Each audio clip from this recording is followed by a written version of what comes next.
ये रन है और इस रन में जो भी जीत की बाजी लगा लेगा उसके साथ 20% वोट सीधे तौर पर जुड़ जाएगा।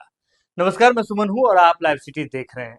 बिहार में चुनाव को लेकर के उठापटक शुरू हो गई है और सभी दल चाह रहे हैं कि कैसे उनके वोटर एक सूत्र में बंधे हुए नजर आए, एक माला में पिरो हुए नजर आए। और ऐसे में अगर बात करें तो बिहार में दलित वोट बैंक पर सबकी नजर जाकर के टिक गई है। अब देखिए ना, बिहार ही नहीं, बिहार की बाहर की भी जो पार्टियां हैं वह बिहार के दलित वोट बैंक पर अपना पकड़ बनाने के लिए, मजबूत पैठ बनाने की कोशिश में लगी हुई है और चाह रही है कि कैसे बिहार के दलित वोटरों को लुभाया जाए। और इसी क्रम में अगर देखें तो सबसे पहले महागठबंधन की बात कर लेते हैं। तो महागठबंधन ने दलित वोट को एक साथ करने की कोशिश के लिए तेजस्वी यादव की बात कर लें तो उन्होंने कैसे, हमने देखा कि जो राष्ट्रीय लोक जनशक्ति पार्टी है पशुपति कुमार पारस जी की, उन्हें अपने साथ लाई और चाह रही है कि बिहार में जो पासवान जाति के वोट बैंक हैं जिनका वो प्रतिनिधित्व करते हैं, वे उनके साथ, महागठबंधन के साथ जुड़ जाए। क्योंकि एक कहावत है, धीरे धीरे रे मना, और जैसे आप धीरे धीरे सब कुछ जोड़ते हैं, सब कुछ धीरे धीरे जोड़ते हैं, तब आपके साथ एक आपका घड़ा भरता है, बूंद बूंद से ही घड़ा भरता है।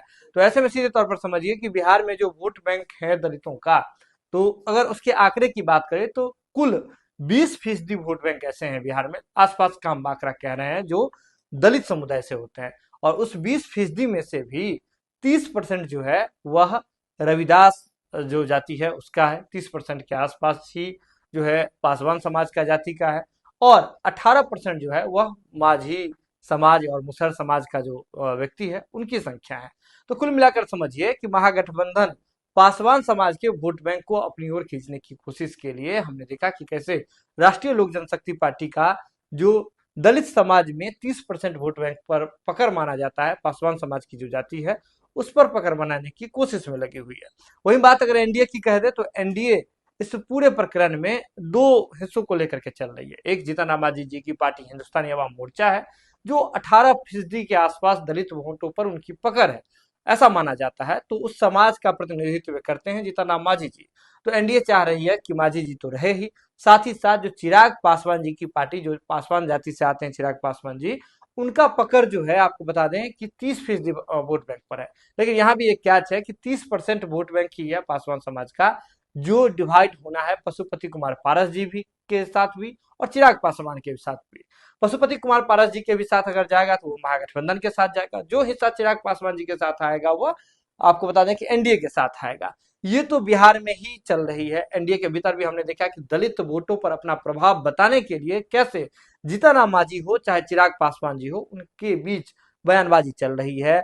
बातों में आप देखें कि कैसे उठापटक चल रही है चिराग पासवान और जीतन राम मांझी जी के, हमने ट्वीट में देखा है, हमने सोशल मीडिया पर देखा है। लेकिन अब इससे बाहर की भी पार्टियां, बिहार से बाहर की भी पार्टियां अब बिहार में दलित वोट पर अपना असर दिखाने की कोशिश कर रही है।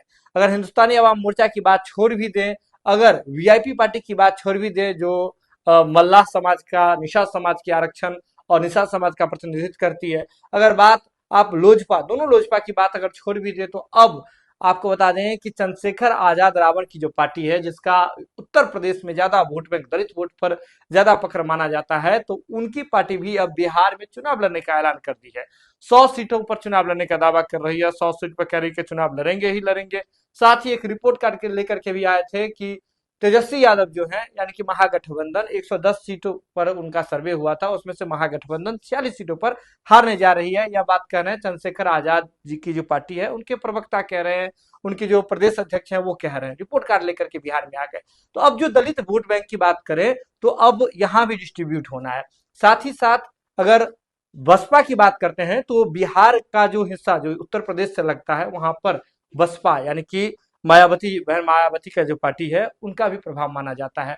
तो ऐसे में जो 20% बिहार में दलित वोट बैंक माना जाता है, उसका बिखराव बहुत जगह होना है। तो सभी पार्टियां अभी कोशिश में लगी हुई है कि इस 20% को कैसे अपने हिस्से में किया जाए। तो ये कुरुक्षेत्र है और इस कुरुक्षेत्र में जिसकी बाजी सटीक होगी, जिसका निशाना सटीक होगा, तो एक झटके में 20% वोट उनके पाले में हो जाएगा। तो ऐसे में चाहे जीतन राम मांझी हो, चाहे चिराग पासवान हो, चाहे बात कर लें कि चिराग पासवान जी के चाचा पशुपति कुमार पारस हो, चाहे बहन मायावती हो, या फिर आजाद समाज पार्टी के जो अध्यक्ष है चंद्रशेखर रावण हो, तमाम लोग इस जुगत में लगे हुए हैं, पूरी कोशिश कर रहे हैं, पुरजोर कोशिश कर रहे हैं कि कैसे उनका जो पकड़ है वो 20% वोट बैंक पर हो जाए। ये वीडियो आप लाइव सिटीज के अगर यूट्यूब पर देख रहे हैं तो सब्सक्राइब कर लीजिए, फेसबुक पर देख रहे हैं तो फॉलो कर लीजिए।